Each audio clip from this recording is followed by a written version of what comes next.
نئے مہمان کا. اب آپ کو ضعیف کا مثنیٰ لانا ہے. اب کیا آئے گا؟ رحب اہل البیت بضیفین الجدید. گھر والوں نے دو نئے مہمانوں کا خیر مقدم استقبال. دخلت الغرفۃ وبحثت عن کتابی. میں کمرے میں داخل ہو گیا اور اپنی دو کتابیں اپنی کتاب ڈھونڈی. اب آپ کو کہنا ہے کہ میں کمرے میں داخل ہوا اور اپنی دو کتابیں ڈھونڈی.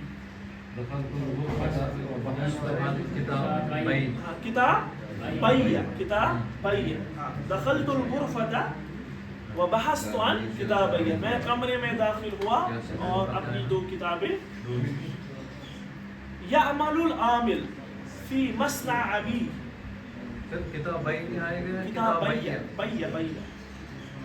یعمل العامل فی مصنع ابی. عامل کس کو کہتے ہیں؟ ورکر کو. یعمل عامل. عامل کام کرتا ہے فی مصنع ابی اپنے باپ. دوسرا عامل ہوتا ہے نہیں میرے باپ کے کار. سوری عامل کام کرتا ہے میرے باپ کے کار. اب آپ کو کہہ رہے ہیں دو عامل کام کرتے ہیں میرے باپ کے کار. جو عامل ہے نا یہ جو رکیا وغیرہ کرتا ہے اس کو وہ دوسرا عامل ہے. وہ عاملان فرق کیسے کریں گے؟ وہ عامل عمل کرنے والے کو اس کو عمومی طور پر یہ خصوصی طور پر کہتے ہیں عامل اپنی زبان میں. ورنہ عامل ہاں اس شخص کو کرے گا جو کوئی عمل کرے گا جو کوئی کام کرے گا. ٹھیک. تو عامل اس کو اس اعتبار سے کہتے ہیں کیونکہ وہ وظیفہ وغیرہ کا عمل کرتا ہے نا. کسی کو مطلب کوئی پریشانیاں یا ڈرا ورا ہوا ہو تو اس پر وہ عمل کرتا ہے, یعنی اس پر کلمات پڑھ کے اس پر دم کرتا ہے, اسی کو عمل کہتے ہیں. اور اسی وجہ سے اس کو کیا کہتے ہیں؟ عامل. یا عملو العاملان فی مصنع ابی. دو عامل میرے باپ کے کارخانے میں کام. سأل الاستاذ الطالب بنگلہ دیش. تو بنگلہ دیش. ہاں تو استاد نے ایک بنگلہ دیشی طالب علم سے سوال پوچھا. ٹھیک ہے. سأل تو کیا آئے گا کہ آپ کو کہنا ہے کہ استاد نے دو بنگلہ دیشی طالب علم سے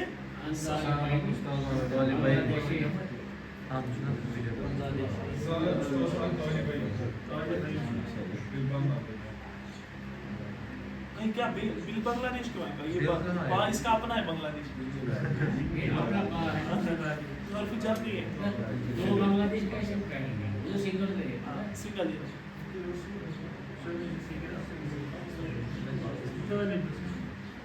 یہاں پر یہ جو طالب بنگلہ دیشی ہے نا, یہ کیا بن رہا ہے اس کا؟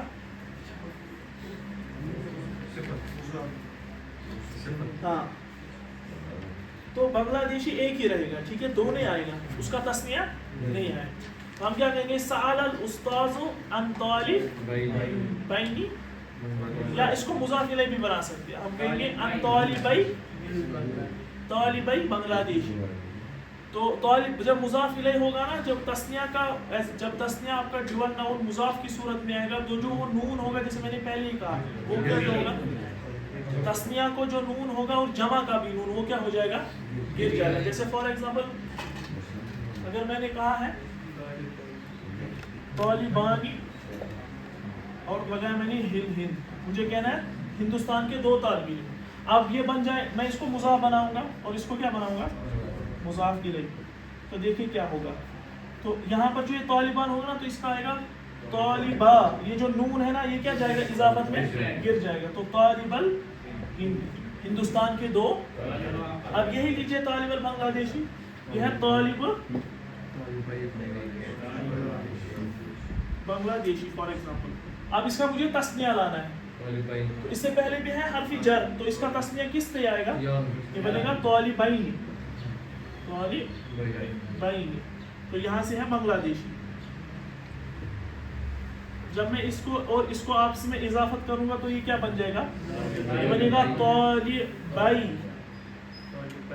طالب بنگلہ. ٹھیک ہے, یہ یاد رکھیے گا. جمع میں بھی اور تسنیہ میں بھی جب آپ کسی اسم کی اضافت کریں گے اس کا جو نون ہوگا وہ کیا جائے گا؟ وہ گر جائے گا. ان المسجد مملوء بالمصلین.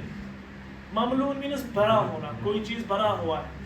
جیسے الکوب مملوء بالماء، پیالہ پانی سے بھرا.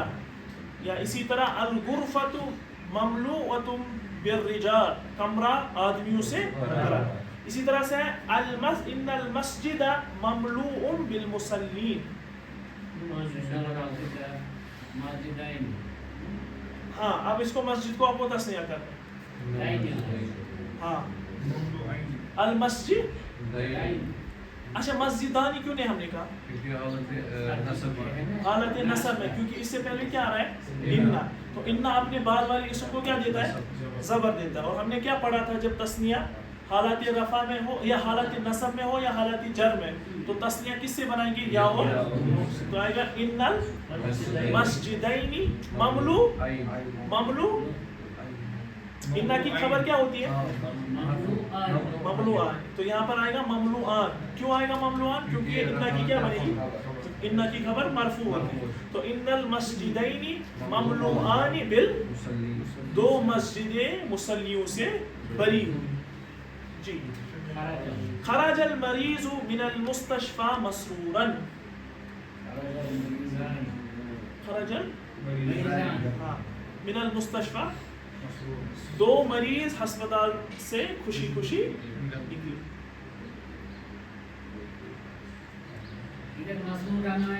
مسرور یہ مصدر ہے اس کا. یہ اس کا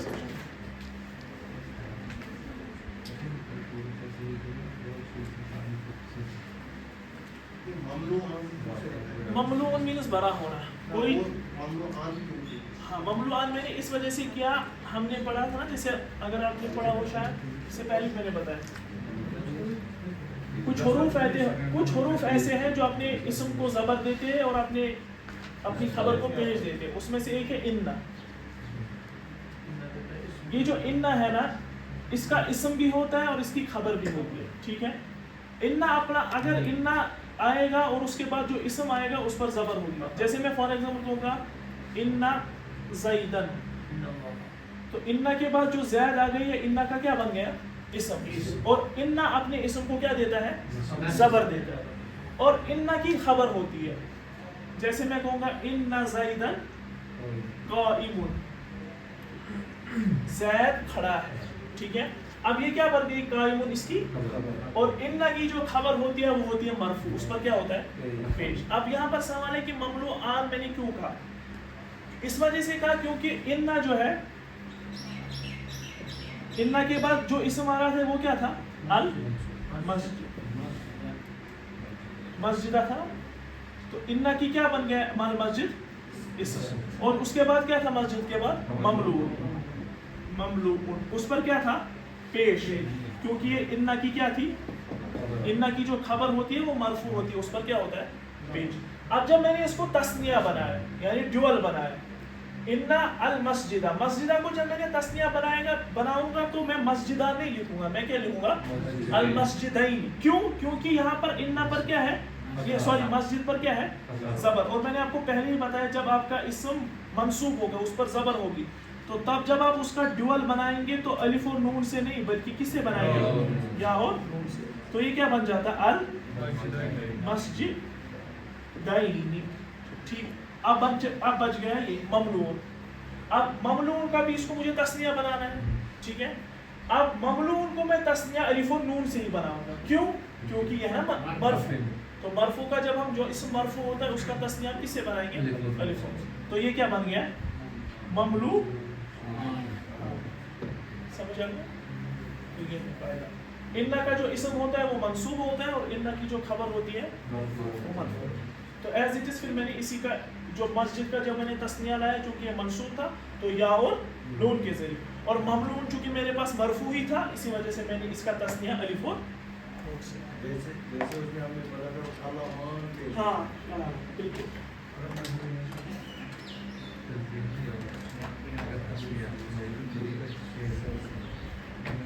سنتی آج 2 کلاس ہے نا. ہو گیا نا 15 منٹ کے بعد آپ تھکے 6 کلاس ہے. وہ کر سکتے ہیں نا, وہ جو بولنے کا پریکٹس کرتے ہیں نا, بولنے کا پریکٹس کرتے ہیں 5 منٹ یا 10 منٹ. اچھا ان اشعار کا ہم نے ترجمہ کیا تھا جو پچھلے چیپٹر میں آئے تھے. بقدر القدر بات صاحب نہیں کرا کیا پڑھایا تھا ذرا بتاؤ, کوئی بتا سکتے کس نے یاد رکھی ہے وہ؟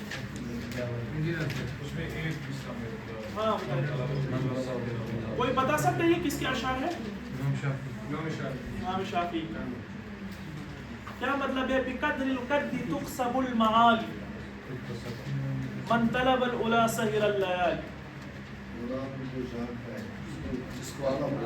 ہاں جس کو بلندی کی طلب ہوتی ہے سہر الليالي وہ کیا کرتا ہے؟ ہاں ومن رام العلا من غیر القد. قد کس کو کہتے ہیں؟ محنت و مشقت. ہاں تو بلندی پر جو چڑھتا ہے بغیر محنت و مشقت کے ازال عمر فی طلب المحال, وہ اپنی عمر کو ضائع کرتا ہے کس میں؟ ایسی چیز میں جو محال ہو, جو ممکن. تروم العز ثم تنام لیلا مطلب کوئی بتا سکتا ہے؟ ہاں یغوص البحر من طلب العالی, سمندر میں موتیوں کی طلب میں. یعنی اس سے کیا پتا چلتا ہے کہ جو محنت مشقت کر کے اپنے مقصد کی ٹو میں لگ جاتا ہے وہی کیا ہو جاتا ہے؟ کامیاب. اور جو بغیر محنت و مشقت کی کسی چیز میں لگ جائے گا تو وہ ایسا ہے کہ جیسے کس میں لگنا ہے؟ فی طلب, اپنی عمر کو ضائع کرنا کسی ایسی چیز میں جو ملنا. تو اس سے پتا ہے کہ ہر چیز کو کس سے حاصل کیا جا سکتا ہے؟ محنت اور سہر الليالي. کوئی مشن ہے, کوئی بزنس ہے, رات کو کون بزنس کرتا ہے, اس کا مطلب ہے اللہ تعالیٰ سے ملنے. ہاں اصل میں تو وہی مراد ہے من طلب العلا سہر الليالي. یہاں پر مراد علا سے کیا ہے؟ اللہ تعالیٰ کی معرفت, چاہے علم ہے وغیرہ, تو وہ یہ. اور طالب علم کے لیے ضروری ہے کہ وہ راتوں کو کیا کرے؟ راتوں کو جاگنا ایک طالب علم کے لیے نہایت ضروری. رات کو جاگنا یا صبح جلدی اٹھنا؟ رات کو جاگنا یا صبح جلدی اٹھنا؟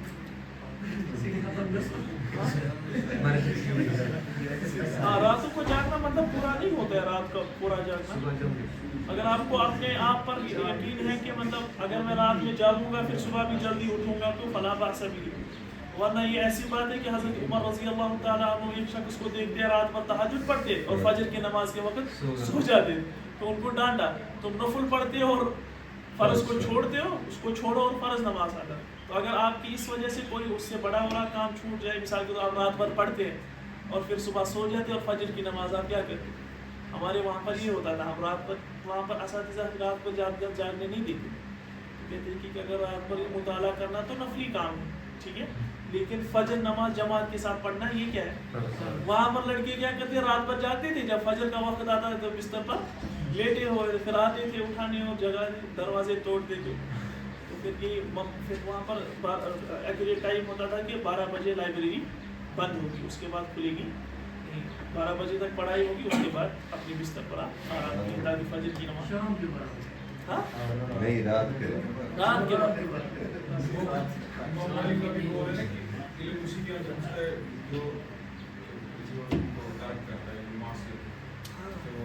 امام یہ ہے نا امام شافعی, انہوں نے اپنے استاد سے شکایت کی, شکوت وقیا سوء حفظی فارشدنی الی ترک. امام شافعی علیہ رحمہ کا حافظہ اتنا قوی تھا, اگر کتاب سامنے ہوتی تھی نا, مثال کے طور انہوں نے کوئی کتاب کھولی, اگر پیج نمبر فار ایگزامپل 92 ہے, اس کے بعد 93 ہے, اگر پہلے پیج نمبر 93 پر نظر پڑتی تھی تو یہ حفظ ہو جاتا تھا. تو اسی وجہ سے امام شافعی اس والے پیج کو پہلے ہائڈ رکھتے تھے تاکہ نظر اس پہ نہ پڑے, ورنہ یہی پہلے یاد ہو جاتا. اتنا قوی حافظہ تھا. اس کے باوجود بھی اپنے ان کے استاد تھے وکیل, تو ان سے انہوں نے شکایت کی کہ مجھے لگتا ہے کہ میرا حافظہ خراب ہو رہا ہے. اس حافظے کے باوجود بھی وہ تو ائمہ تھے, تو استاد بھی بڑے مطلب نظر والے تھے، انہوں نے کہا امام شافعی فرماتے ہیں فارشدنی الی ترک، تو انہوں نے مجھے حکم دیا کہ معصیت کو کیا کر دو، گناہوں کو چھوڑ دو. فإن العلم نور من الہی، کیونکہ یہ علم جو ہے اللہ تعالیٰ کا ایک نور ہے، یہ اس دل میں نہیں رہتا ہے جو دل کیا ہو، سیاہ فام ہو. تو اس کے لیے ضروری ہے کہ دل آپ کا کیا ہونا چاہیے گناہوں سے، پھر یہ اس دل میں کیا پکڑے گا، جگہ پکڑے گا. جیسے اللہ کے نبی صلی اللہ علیہ وسلم نے بھی ایک مثال فرمائی نا صحیح مسلم کے اندر کہ قرآن پاک اگر کوئی یاد کرتا ہے تو اس کو ورد کیا کرو، یعنی کنٹینیوس، اور گناہوں سے کیا کرا، پاک رہا کرو. تمہارے دل سے قرآن اسی طرح نکل جاتا ہے جس طرح مثال کے طور پر آپ کسی اونٹ کو باندھے رکھو بہت ٹائم تک، پھر اس کو چھوڑو، وہ کتنی تیزی سے بھاگے گا، بلکہ اللہ کے نبی سے فرمایا اس سے تیزی سے تمہارے دل سے قرآن کیا ہو جاتا ہے، نکلتا ہے. اور اللہ کے نبی سے فرمایا جس نے قرآن یاد کیا پھر اس کو بلا دیا. اب بلانے کی کئی معنی، یا تو گناہوں کی وجہ سے وہ بھول گیا، یا تو اس نے یاد کیا پھر اس کو پس پشت ڈال دیا.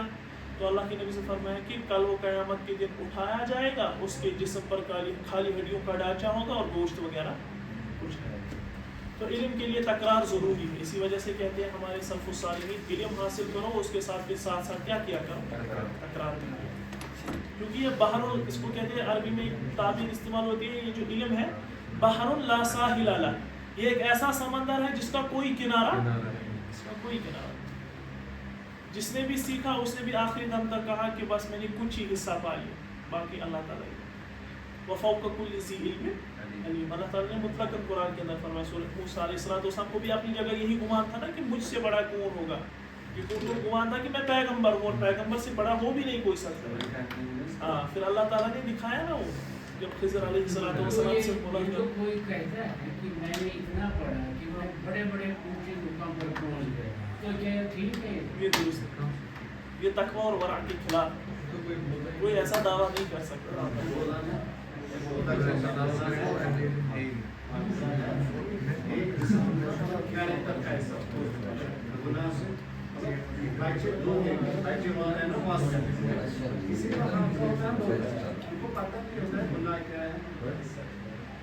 اب ضروری نہیں ہر اعتبار سے، یہ اب ذہن کے اعتبار سے بھی کوئی بچہ تیز ہوتا ہے اور ذہن کے اعتبار سے کوئی بچہ کن ذہن ہوتا ہے، تو اس کا ڈیپینڈ اس وقت گناہوں پر نہیں ہوگا، بلکہ وہ اس کا فزیکلی ایسا ہی ہے، مینٹلی تو اس اعتبار سے.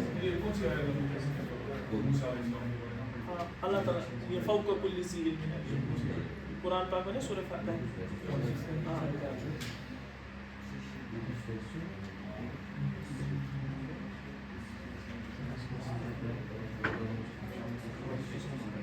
ٹھیک ہے.